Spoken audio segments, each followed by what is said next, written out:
செய்யாமல் செய்ய உதவிக்கு வையகமும் வானகம் மாட்டேன். எந்த உதவியும் நான் யாருக்கு செய்யல. ஆனா அவங்க எனக்கு உதவி சகத்து உதவி செய்றாங்க. ஆக யார் உதவி செய்தாலும் சரி அவர் நீர் வாழ வேண்டும், அவர் வர்க்கமே வாழ வேண்டும். இன்னும் சொல்ல போனால் அவர் மரணமெல்லாம் பெருவோல் பெற வேண்டும். முருகா, சர்க்குநாதா, ராமலிங்க சாமிகளே, மாணிக்க வாசகா, அருணிநாதா, இந்த பாவி ஒரு பார்வைப்பார்னு சொன்னா போதும்.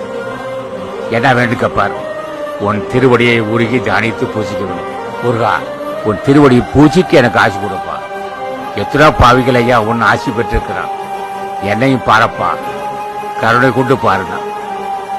அப்போ உனக்கு என்னதான் போய் வேணும்னா இல்லறமும் சரக்கணும், துறவரமும் சரக்கணும். துறவு என்னன்னு கேட்டான், உன் திருவடியே பூசிப்பதான் துறவு.